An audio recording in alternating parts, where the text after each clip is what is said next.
إن الحمد لله نحمده ونستعينه ونستغفره ونعوذ بالله من شرور أنفسنا وسيئات أعمالنا من يهده الله فلا مضل له ومن يضلل فلا هادي له وأشهد أن لا إله إلا الله وحده لا شريك له وأشهد أن محمدًا عبده ورسوله أما بعد فإن خير الحديث كتاب الله وخير الهدي هدي محمد صلى الله عليه وسلم وشر الأمور محدثاتها وكل محدثة بدعة وكل بدعة ضلالة وكل ضلالة في النار وكما قال عليه الصلاة والتسليم أعوذ بالله من الشيطان الرجيم بسم الله الرحمن الرحيم يا أيها الذين آمنوا اتقوا الله حق تقاته ولا تموتن إلا وأنتم مسلمون يا أيها الناس اتقوا ربكم الذي خلقكم من نفس واحدة وخلق منها زوجها وبث منهما رجالا كثيرا ونساء واتقوا الله الذي تساءلون به والأرحام إن الله كان عليكم رقيبا يا أيها الذين آمنوا اتقوا الله وقولوا قولا سديدا يصلح لكم أعمالكم ويغفر لكم ذنوبكم ومن يطع الله ورسوله فقد فاز فوزا عظيما وقال الله عز وجل في موضع آخر يا أيها الذين آمنوا بالله ورسوله والكتاب الذي نزل على رسوله والكتاب الذي أنزل من قبل ومن يكفر بالله وملائكته وكتبه ورسله واليوم الآخر فقد ضل ضلالا بعيدا رب اشرح لي صدري ويسر لي أمري واحلل عقدة من لساني يفقهوا قولي رب زدني علما سبحانك لا علم لنا إلا ما علمتنا إنك أنت العليم الحكيم رب يسر ولا تعسر وتمم بالخير. حاضرین جمعہ، اسلامی ماؤں بہنوں اور پھول جیسے بچوں، ہر طرح کی کبریائی، بڑائی، بزرگی، عظمت و جلالت، شان و شوکت ایک اللہ وحدہ لا شریک کے لیے لائق اور زیبا ہے. بعدہ درود ہو، سلام ہو تمام انبیاء علیہم السلام پر، خصوصاً سارے نبیوں کے سردار حضرت محمد صلی اللہ علیہ وسلم پر، آپ کے اصحاب، تابعین اور تبع تابعین پر. اس مختصر سی حمد اور درود کے بعد سورہ نساء کی آیت نمبر 136 کو میں نے آج آپ حضرات کے سامنے بطور عنوان پیش کیا ہے. اس آیت کی روشنی میں تجدید ایمان، ایمان کے اندر اضافہ ہونے کے چند اسباب بیان کرنے کی کوشش کروں گا. دعا ہے رب العزت سے جتنی باتیں میں عرض کروں، سب سے پہلے اللہ تبارک و تعالیٰ مجھے اس پر عمل پیرا کرے اور ساتھ ہی ساتھ آپ حضرات کو بھی. آمین یا رب العالمین. حضرات، اس آیت کی تفسیر، اس کے ضمن میں کہی جانے والی باتیں بیان کرنے سے پہلے مناسب سمجھتا ہوں کہ اس آیت کریمہ کا پہلے ترجمہ آپ حضرات کو بتا دوں. ترجمے سے انشاءاللہ بات سمجھ میں آ ہی جائے گی. اللہ تبارک و تعالیٰ کا فرمان ہے، اے ایمان والو ایمان لو، اے ایمان والو ایمان لو، اللہ پر، اس کے رسول پر اور اس کتاب پر جس کتاب کو اپنے رسول پر نازل کیا، اور اس کتابوں پر جو اس سے پہلے نازل ہوئی. جو اللہ کے ساتھ کفر کرتا ہے اس کے ملائکہ کا انکار کرتا ہے، اس کی کتابوں کا اور اس کے رسولوں کا اور آخرت کے دن کا انکار کرتا ہے، فقط ضل ضلالا بعیدا، اللہ تبارک و تعالیٰ فرماتا ہے کہ وہ گمراہی میں بہت دور چلا جاتا ہے۔ اس آیت کی تفسیر علماء کرام نے، مفسرین نے کئی طریقے سے کی ہے اور بہت ساری باتیں اس سے مستنبط کی ہیں۔ ایک بات ہم جانتے چلیں، اللہ تبارک و تعالیٰ مجھ کو اور آپ کو اس آیت کریمہ کے اندر کہہ رہا ہے کہ اے ایمان والو ایمان لاؤ۔ غور کرنے کا مقام ہے، یہ آج نہیں، اللہ کے رسول صلی اللہ علیہ وسلم کے زمانے میں صحابہ کے بیچ میں اللہ تبارک و تعالیٰ نے اس آیت کریمہ کو نازل کیا، اور پیغام قیامت تک آنے والی انسانیت کے لیے۔ لیکن خطاب کیسے ہے؟ اے ایمان والو ایمان لاؤ۔ کیا مطلب ہے؟ مطلب صاف ستھرا ہے کہ بہت سارے ایسے ہیں جو ایمان کا تو دعویٰ کرتے ہیں، لیکن ان کے پاس جو ایمان اللہ تبارک و تعالیٰ چاہتے ہیں وہ نہیں ہوتا، یعنی کہ شرعی ایمان یا صحیح ایمان یا حقیقی ایمان۔ کیوں؟ اللہ تبارک و تعالیٰ نے ترجمانی سورہ یوسف کے اندر کچھ اس طرح کی ہے کہ ایمان والا ہو کر بھی اللہ کے ساتھ کیا کرتا ہے؟ اوروں کو شریک ٹھہراتا ہے۔ اس لیے اللہ تبارک و تعالیٰ کو وہ ایمان پسند نہیں جس میں اللہ کی وحدانیت کا حقیقت میں اقرار نہ ہو، اللہ کو تنہا الہ نہ مانتا ہو، ایسا ایمان اللہ تبارک و تعالیٰ کو پسند نہیں ہے۔ اس لیے اللہ نے کیا کہا؟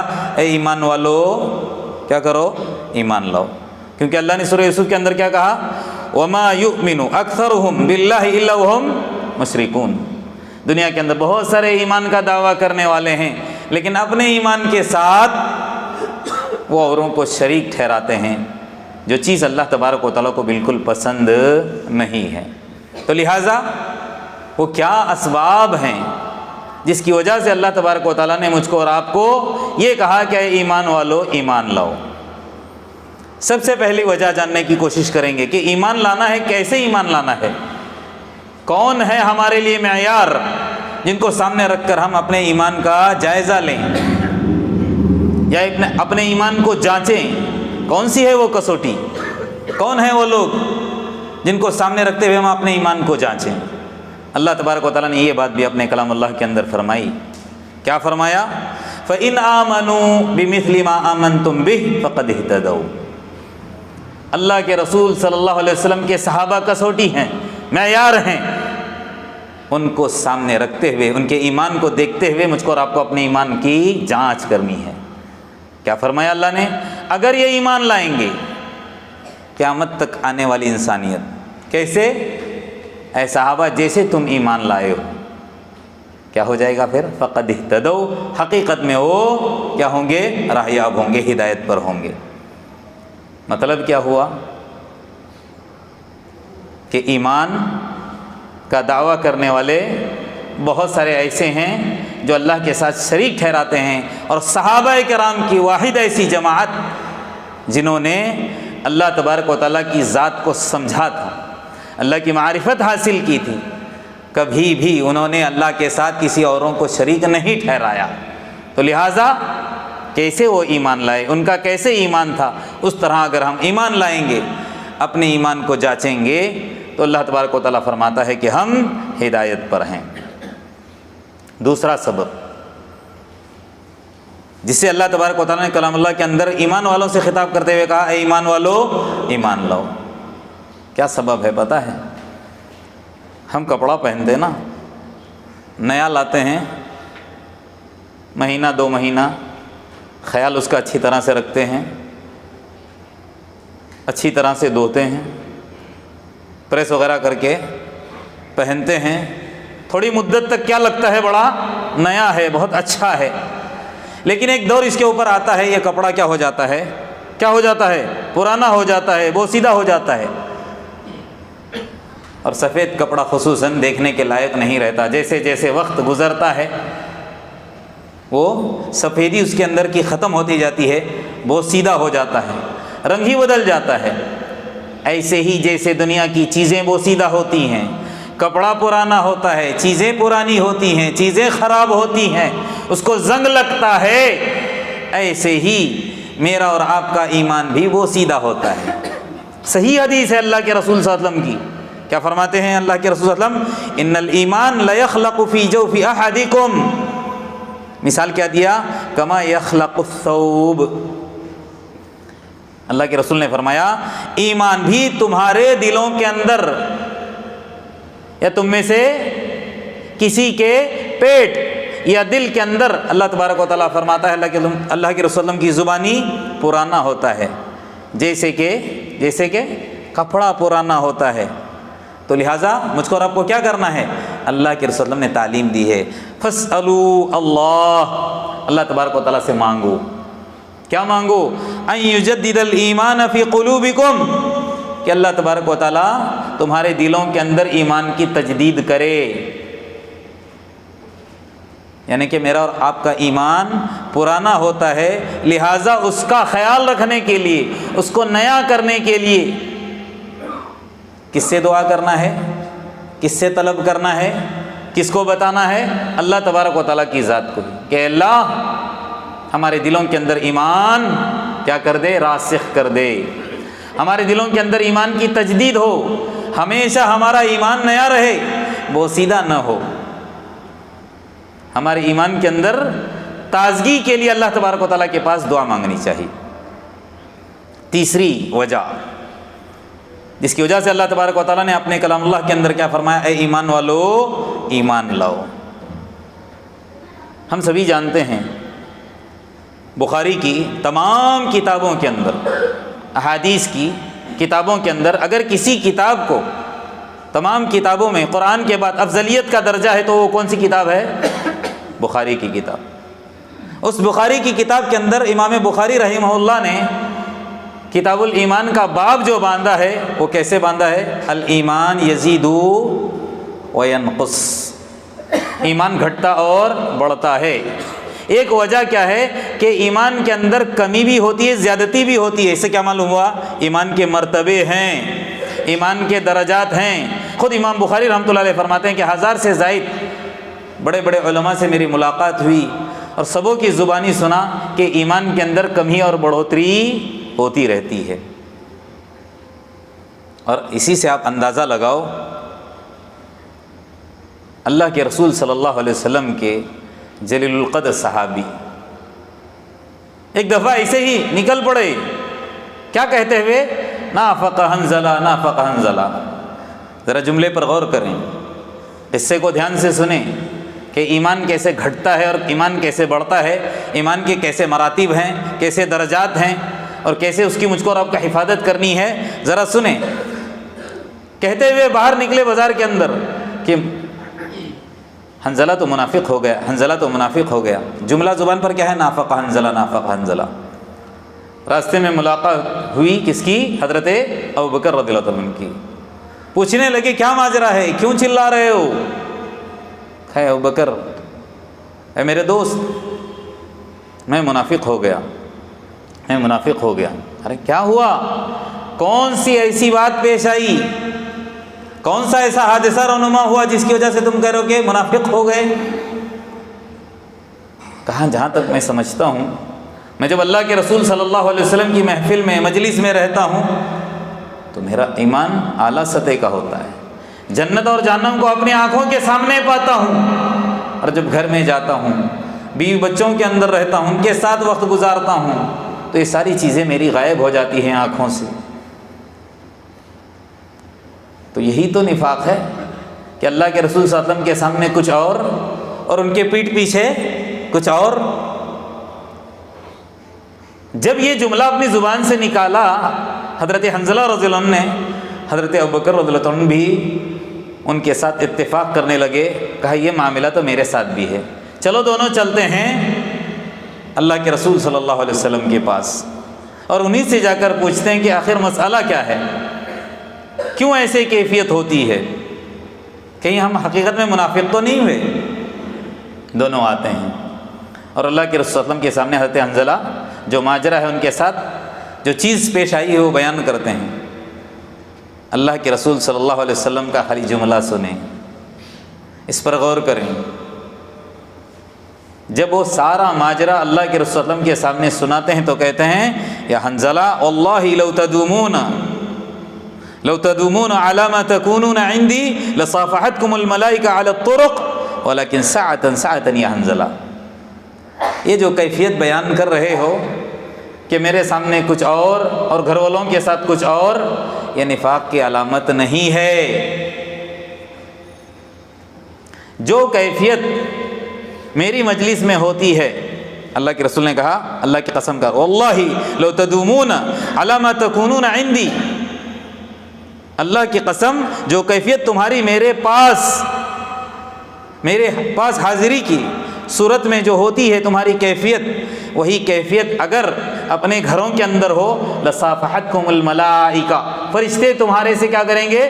مصافحہ کریں گے، علی الطرق، راستوں میں جہاں تم چلو گے وہاں فرشتے آ کر تم سے کیا کریں گے؟ مصافحہ کریں گے۔ ولیکن یا حنظلہ ساعتاً ساعتاً، یہ تو کبھی کبھی ہوتا ہے، یعنی کہ ایمان کبھی گھٹتا بھی ہے اور کبھی بڑھتا بھی ہے۔ ابھی ہم الحمدللہ یہاں پر ہیں، رمضان کا مہینہ ہے، ویسے بھی الحمدللہ رمضان کے مہینے میں ایمان کے اندر بڑھوتری ہو ہی جاتی ہے۔ بہت سارے جو اللہ سے دور، اللہ کے مساجد سے دور رہتے ہیں، رمضان ہوتے ہی ان کا رخ ہوتا کہ نہیں؟ اللہ کے سامنے گڑ گڑانا شروع کرتے کہ نہیں؟ ایمان کے اندر ترقی ہوتی ہے کہ نہیں؟ پھر مزید برآں ایسی مجالس میں جہاں اللہ کا ذکر ہو، اللہ کی بڑائی بیان کی جا رہی ہو، ظاہر سی بات ہے ایمان کے اندر بڑھوتری ہونا ضروری ہے۔ تو کیا فرمایا کہ ایمان گھٹتا بھی ہے اور بڑھتا بھی ہے، جس کی وجہ سے اللہ تبارک و تعالیٰ نے قرآن کے اندر کیا فرمایا؟ اے ایمان والو ایمان لاؤ، اور ایسی مجالس کے اندر بٹھا کر اپنے ایمان کی کیا کرو؟ ترقی کرو، اپنے ایمان کے اندر اضافہ اور بڑھوتری کوشش کرنے کی، بڑھوتری کرو یا بڑھانے کی کوشش کرو۔ چوتھی بات، اللہ تبارک و تعالیٰ نے کہا کہ اے ایمان والو ایمان لاؤ۔ بات دراصل کیا ہے کہ ہم اگر غور کریں گے، ہر طرف دنیا کے اندر ایمان کے ڈکیت بیٹھے ہوئے ہیں ایمان پر ڈاکہ ڈالنے کے لیے، تو لہٰذا ایمان کی حفاظت کرنا بھی ضروری ہے۔ بعض دفعہ ایمان انسان کا چھن جاتا ہے، یا جو کمال ایمان ہوتا ہے وہ چیز چھین لی جاتی ہے۔ وہ کیسے؟ اللہ کے رسول صلی اللہ علیہ وسلم کی یہ حدیث سنیں گے تو معلوم ہوگا کہ ایمان کی حفاظت کرنا ضروری ہے، اور نہ ڈاکو ایمان پر کیا کرتے ہیں؟ ڈاکہ ڈالتے ہیں۔ اللہ کے رسول صلی اللہ علیہ وسلم نے کیا فرمایا ہے؟ اللہ کے رسول صلی اللہ علیہ وسلم نے فرمایا لا یزنی الزانی حین یزنی وہو مؤمن۔ اللہ کے رسول نے فرمایا ایک زانی زنا کرتا ہے تو وہ مومن نہیں ہو سکتا۔ کیا مطلب ہے کہ ایک آدمی زنا کرتے ہی ایمان سے ہاتھ دھو بیٹھتا ہے؟ کیا ایسی بات نہیں ہے۔ وقتی طور پر اگر ایمان والا مسلمان اگر زنا کا ارتکاب کر رہا ہے تو جس وقت وہ زنا کر رہا ہوتا ہے، کمال درجے کا جو ایمان ہوتا ہے وہ جاتا رہتا ہے، اس کا ایمان اس وقت بہت ضعیف درجے کا ہوتا ہے، بہت کم درجے کا ہوتا ہے۔ اگر جس کے پاس اعلیٰ درجے کا ایمان ہوگا تب تو کبھی بھی وہ زنا کی طرف رخ نہیں کر سکتا۔ اس لیے اللہ کے رسول نے کہا کہ زانی زنا کرتے ہوئے حالت ایمان میں نہیں رہ سکتا۔ اسی طرح فرمایا ولا یسرق السارق حین یسرق، ایسے ہی چور جب چوری کر رہا ہو تب بھی وہ ایمان کے کمال درجے پر نہیں رہ سکتا۔ ایسے ہی فرمایا شرابی جب شراب پی رہا ہوتا ہے تب بھی وہ ایمان کے اعلیٰ درجے پر نہیں رہ سکتا۔ ایسے ہی فرمایا ایک جو لٹیرا ہوتا ہے، لوگوں کو لوٹتا ہے، جب وہ لوٹ رہا ہوتا ہے، جس کی طرف لوگوں کی نگاہیں ہوتی ہیں، تب بھی وہ حالت ایمان میں نہیں رہتا۔ اس سے کیا معلوم ہوا کہ ایمان کی حفاظت کرنے کی ضرورت ہے، ورنہ اگر کوئی کبیرہ گناہ کا مرتکب ہوتا ہے انسان، تب جا کر کیا ہوتا ہے؟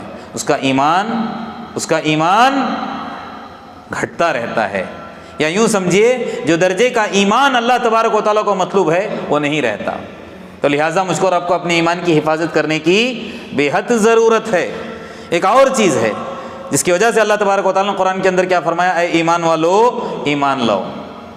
ہم سبھی جانتے ہیں کہ اعمال کے اعتبار سے اللہ تبارک و تعالیٰ نے قرآن کے اندر کیا فرمایا کہ اگر مومن بندہ کوئی ایک نیکی کرتا ہے تو ایک نیکی 10 اور 10 سے کہاں تک پہنچتی ہے؟ 700 گنا تک اس کو لے کے جاتی ہے. لیکن اس کے تعلق سے بھی اللہ کے رسول صلی اللہ علیہ وسلم نے کیا فرمایا پتہ ہے؟ ہر انسان ایک نیکی کرے اور اس کو 700 درجہ انعام ملے، ایسا نہیں ہو سکتا. کیونکہ ایک کمزور ایمان والا بھی ہوتا ہے اور ایک طاقتور ایمان والا بھی ہوتا ہے. جو طاقتور ایمان والا ہوتا ہے اس کی 2 رکعت کمزور ایمان والے کے 1000 رکعت کے برابر ہے. جس کا ایمان کمزور ہے، جس کے ایمان کے اندر طاقت نہیں ہے، جیسا یقین ہونا چاہیے، جیسا توکل ہونا چاہیے، ویسا نہیں ہے، ایسے ہی پڑھ رہا ہے، ایسے ہی عبادت کر رہا ہے، تو اس کو وہ درجہ حاصل نہیں ہوتا جتنا کہ اعلیٰ اور قوی ایمان والے کو ہے. اللہ کے رسول صلی اللہ علیہ وسلم کی حدیث ذرا سنیں، بات سمجھ میں آئے گی. باتوں کو سمجھنے کے لیے قرآن پاک کی آیتیں اور حدیثیں بہت ہی ضروری ہیں. اللہ کے رسول نے کیا فرمایا؟ اذا احسن احدکم اسلاما، جب تمہیں کا کوئی انسان اپنے اسلام کو اچھا کرتا ہے، مضبوط کرتا ہے، فکل حسنۃ یعملها، اور وہ ہر نیکی پر جو نیکی کرتا ہے، مضبوط اور غیر مضبوط کی بات کر رہا ہوں، اور حدیث بھی یہی بتا رہی ہے کہ ایک انسان اپنے ایمان کو بڑا مضبوط کرتا ہے، اپنے اسلام کو اچھا کرتا ہے، تب کیا ہو رہا ہے؟ فکل حسنۃ، ہر اس نیکی پر، یعملها جس کو وہ کرتا ہے، تکتب بعشر امثالها، 10 نیکی الی 700 ضعف، وہ نیکی کہاں تک؟ 700 گنا تک لے کے جاتی.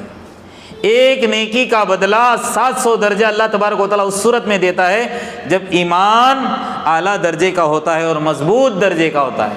ٹھوس ایمان والے کو یہ انعام ہے، ورنہ ہر کلمہ گو کو یہ انعام حاصل نہیں ہے، جیسا کہ یہ اللہ کے رسول صلی اللہ علیہ وسلم کی حدیث بیان کر رہی ہے.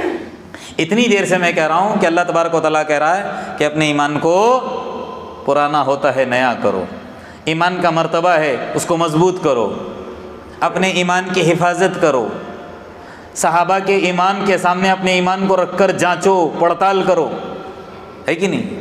لیکن کچھ وجوہات ایسی بھی ہیں جس سے ہم اپنے ایمان کے اندر کیا کر سکتے ہیں؟ ترقی کر سکتے ہیں. یہاں تو اللہ تبارک و تعالیٰ نے کہا کہ اپنے ایمان کو بڑھاؤ، لیکن ایک جگہ اللہ تبارک و تعالیٰ نے ان وجوہات کو بیان کیا ہے جس سے ہمارا ایمان بڑھتا ہے، ترقی کرتا ہے.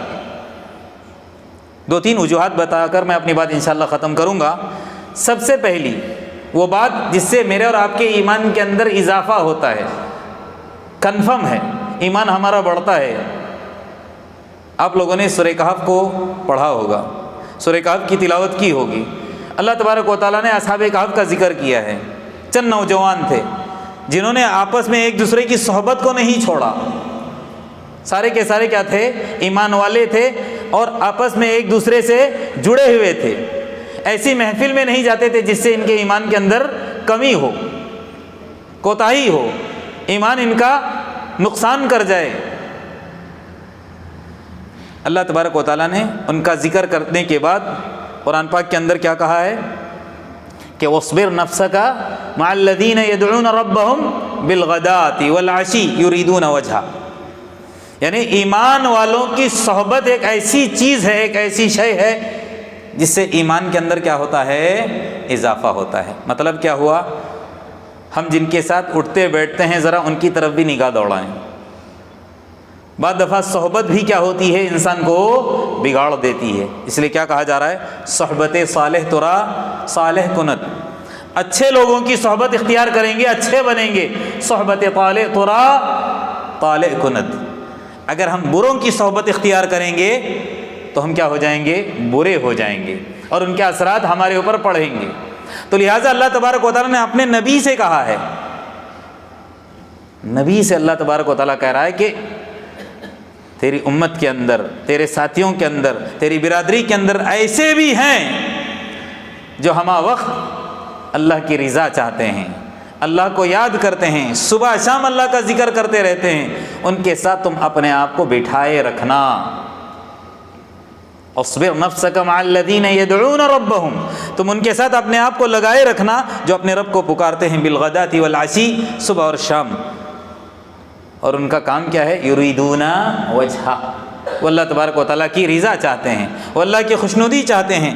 آگے اللہ تبارک و تعالیٰ نے بڑی سختی کے ساتھ کہا اپنے نبی سے، وَلَا تَعْدُ عَيْنَاكَ عَنْهُمْ، اپنی نگاہیں ان سے پھیر کر مت رکھنا۔ تُرِيدُ زِينَةَ الْحَيَاةِ الدُّنْيَا، دنیا کی رنگریلیوں کو، دنیا کی زینت کو چاہنے کے لیے یا چاہتے ہوئے ان کی طرف سے نگاہیں مت ہٹانا، یعنی ایسوں کے ساتھ اپنے آپ کو لگائے رکھنا۔ اس سے کیا ہوگا؟ تمہارے ایمان کے اندر اضافہ ہوگا۔ خطاب تو نبی سے ہے، لیکن اصل میں مخاطب کون ہے؟ آپ صلی اللہ علیہ وسلم کی امت ہیں۔ اسی بات کو سامنے رکھتے ہوئے صحابہ کرام کیا کرتے تھے پتہ ہے؟ کبھی کبھی اپنے ساتھیوں کو کہتے تھے تعالو تعالو اجلس بنا، ہمارے ساتھ بیٹھو۔ ایک صحابی دوسرے صحابی کو بلاتا اور کہتا چلو بیٹھتے ہیں، نؤمن ساعتن، تھوڑی دیر کے لیے ہم اپنے رب پر کیا کرتے ہیں؟ ایمان لاتے ہیں۔ مجلسیں لگاتے تھے، اللہ کا ذکر کرتے تھے، جس سے کیا ہوتا تھا؟ ایمان کے اندر اضافہ ہوتا تھا۔ تو ایمان تجدید کرنے والی شے ہے۔ ایمان کو کیا کرنا ہے؟ بار بار اپنے ایمان کو نیا کرتے رہنا ہے تاکہ ہمارا ایمان پرانا اور بوسیدہ نہ ہو جائے۔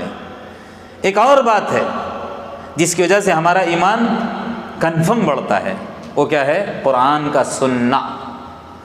قرآن کو سنیں، قرآن کو پڑھیں، اچھی آواز میں پڑھنے کی کوشش کریں، تجوید کے ساتھ، ترتیل کے ساتھ، رک رک کر، ٹھہر ٹھہر کر پڑھنا بھی ہے، سننا بھی ہے، اور پھر اس میں تدبر بھی کرنا ہے، مطلب اور معانی کو بھی جان کر اس کے اندر کیا کرنا ہے؟ تدبر کرنا ہے، غور و فکر کرنا ہے کہ اللہ تبارک و تعالیٰ ہم سے کہنا کیا چاہتا ہے۔ اس سے کیا ہوگا؟ ہمارے ایمان کے اندر اضافہ ہوگا۔ قرآن کے اندر اللہ تبارک و تعالیٰ نے کیا فرمایا؟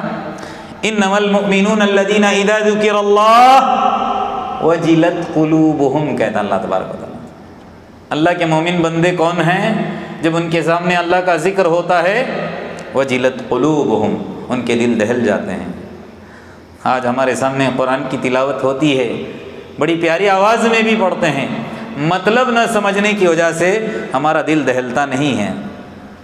عرب کے اندر آپ لوگوں نے مشاہدہ کیا ہوگا، سب کو نہیں، بہت سارے جو پکے اور مضبوط ایمان والے، حقیقی ایمان والے ہوتے ہیں، جب وہ امام کے پیچھے نماز پڑھ رہے ہوتے ہیں یا کبھی وہ امامت کر رہے ہوتے ہیں جہاں ایسی آیتیں آتی ہیں جہاں پر دھمکی دی جا رہی ہے، یا ایسی آیتیں آتی ہیں جہاں پر خوشخبری سنائی جا رہی ہے، ان کی آنکھوں سے بے تحاشا آنسو جاری ہوتے ہیں، ہچکیاں ان کی نکل جاتی ہیں۔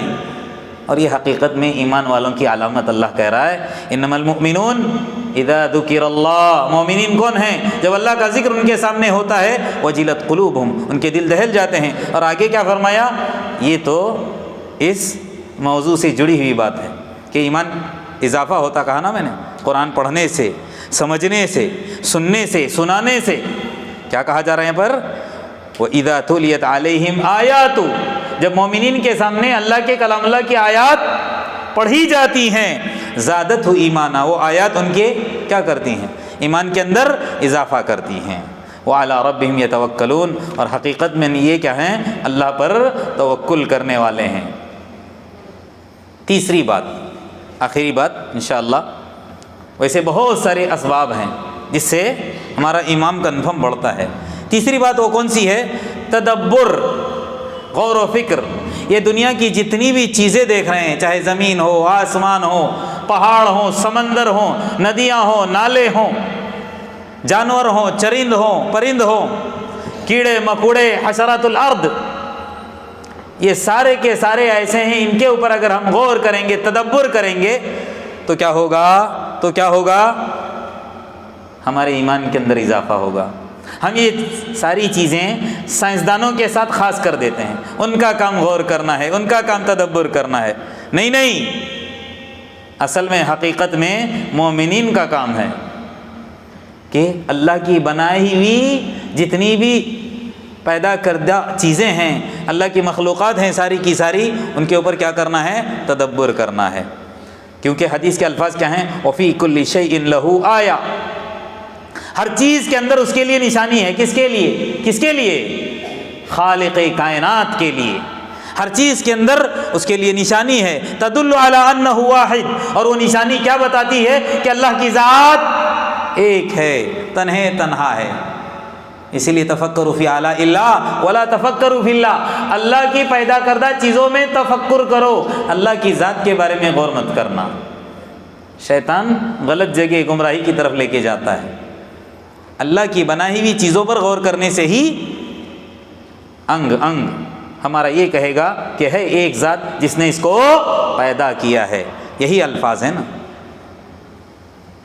ایک مرتبہ حضرت عائشہ رضی اللہ عنہا سے ایک تابعی نے اللہ کے رسول صلی اللہ علیہ وسلم کی کیفیت کے تعلق سے سوال کیا کہ ماں عائشہ رضی اللہ عنہا، اللہ کے رسول صلی اللہ علیہ وسلم کا کوئی ایسا عمل جو کہ غیر معمولی ہے، معمولی نہیں غیر معمولی عمل ذرا بتائیں، یا کوئی ایسی بات بتائیں جس سے ہمارے ایمان کے اندر اضافہ ہو، کوئی ایسا واقعہ بتا دیں۔ فرماتی ہیں اللہ کے رسول صلی اللہ علیہ وسلم ایک رات تہجد پڑھ رہے تھے، قیام اللیل کے اندر مہتے، نماز پڑھتے پڑھتے آپ کی آنکھوں سے آنسو جاری ہو گئے، اتنا آنسو بہا، آنسو ٹپکتے رخسار سے داڑھی تک پہنچ گئے، داڑھی آپ کی بھیگ گئی، پھر داڑھی سے نیچے وہ آنسو کے قطرات زمین پر، حتیٰ کہ زمین بھیگ گئی۔ عائشہ رضی اللہ عنہا کہتی ہیں ان سے کہ اس رات اللہ کے رسول نے ساری رات قیام کیا، فجر کا وقت ہوا، حضرت بلال رضی اللہ عنہ آئے، آواز دینے لگے، اللہ کے رسول کیا ماجرا ہے، اتنی دیر ہو گئی، کیا مسئلہ ہے؟ آواز جب سنی حضرت بلال کی تو اللہ کے رسول نے جلدی سے اپنی نماز کو ختم کیا۔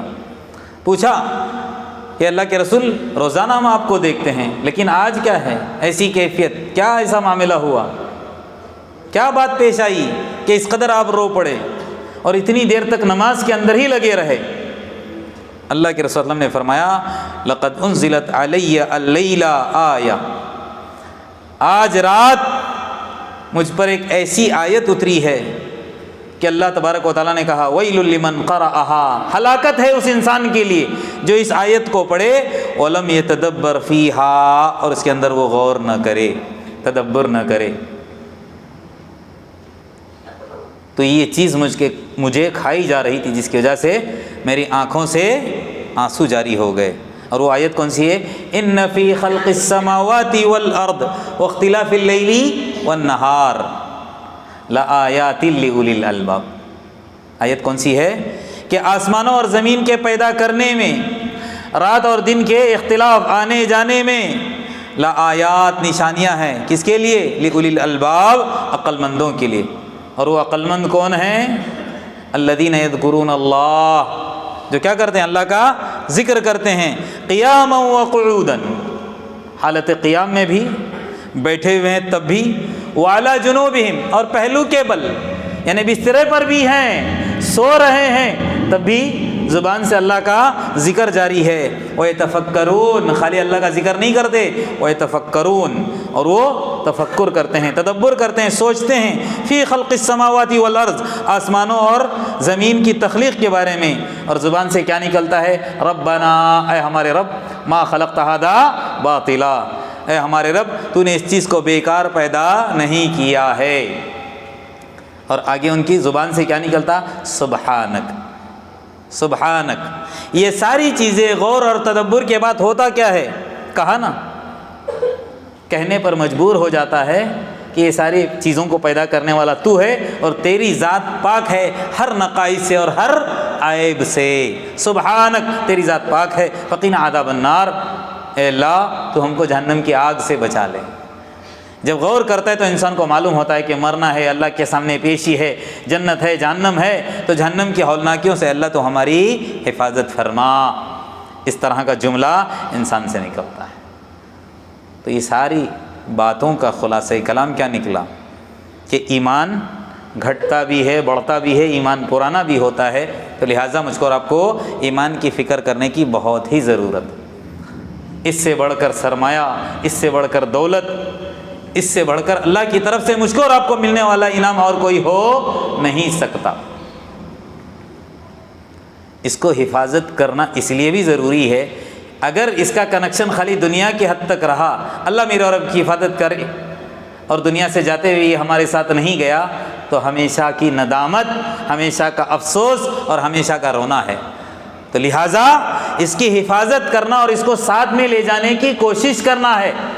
اسی لیے یہ ساری باتیں ہیں، اسی لیے یہ سارے مجمع ہیں، یہ سارے جلسے ہیں، یہ پروگرام ہیں. یہ ساری باتیں کیوں بیان کی جاتی ہیں؟ تاکہ ہم اپنے ایمان کی ہمیشہ فکر کریں، متفکر رہیں. ایک وقت کھانا ملے، نہ ملے، ہو سکتا ہے. بہت سارے کپڑے وقتی طور پر نہ ملے، ہو سکتا ہے. پیسوں کی کمی ہو جائے، ہو سکتا ہے. لیکن پل بھر کے لیے، سیکنڈ بھر کے لیے بھی اگر ہم ایمان سے دور رہیں، ایسا نہیں ہو سکتا. کیا پتہ کس گھڑی انسان کی موت ہو جائے اور پھر ایمان اس کے پاس نہ ہو. اس لیے اللہ کے رسول صلی اللہ علیہ وسلم ایک مرتبہ فتنے کا ذکر کر رہے تھے. فتنے کا ذکر کرتے ہوئے اللہ کے رسول صلی اللہ علیہ وسلم نے کہا کہ اس امت کے اوپر ایسے ایسے فتنے آنے والے ہیں کہ انسان کا اپنے آپ کو ایمان کے اوپر باقی رکھنا، ثابت قدم رکھنا بہت ہی مشکل ہو جائے گا. اسی روایت کے اندر اللہ کے رسول صلی اللہ علیہ وسلم نے فرمایا فمن احب، جو یہ چاہتا ہے انسان ان یزحزح عن النار، کہ وہ جہنم سے بچا لیا جائے، ویدخل الجنہ، اور جنت کے اندر داخل کر دیا جائے، فلتأتہ منیتہ وہو یؤمن باللہ. اس کو کیا کرنا ہے؟ اس کو اس بات کی فکر کرنی ہے کہ اس کی موت کس حال میں آئے، اس کی موت کس حال میں آئے، وہو یؤمن باللہ. اس کی موت اس حال میں آنی چاہیے کہ وہ اللہ پر ایمان رکھتا ہو، والیوم الآخر، آخرت کے دن پر ایمان رکھتا ہو. مطلب کیا ہوا کہ ہمیشہ ہم کو اپنے ایمان کی حفاظت کرتے رہنا ہے، ایمان کے بارے میں متفکر رہنا ہے. اللہ کے رسول نے کہا کہ اسی صورت میں انسان کامیاب ہوگا جب اس کی موت ایمان پر ہوگی. بس آخر میں اللہ تبارک و تعالیٰ سے یہی دعا ہے، جتنی باتیں ہم عرض کرتے ہیں، کہتے ہیں، سنتے سناتے ہیں، اس کے مطابق عمل کرنے کی توفیق عطا فرمائے. اللہ تبارک و تعالیٰ میرے اور آپ کے ایمان کے اندر اضافہ فرمائے. اللہ تبارک و تعالیٰ مجھ کو اور آپ کو اپنے ایمان کی فکر کرنے والا بنا دے. اللہ تبارک و تعالیٰ میرے اور آپ کے ایمان کے اندر تقویت اور مضبوطی عطا کرے. اللہ تبارک و تعالیٰ مجھ کو اور آپ کو شرک اور شرک کی گندگیوں سے، بدعات اور اس طرح کی خرافات سے دور رکھے.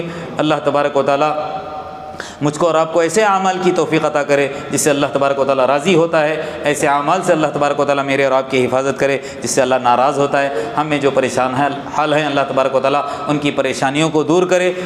جو بے اولاد ہیں، اللہ تبارک و تعالیٰ ان کو اولاد صالح سے نوازے.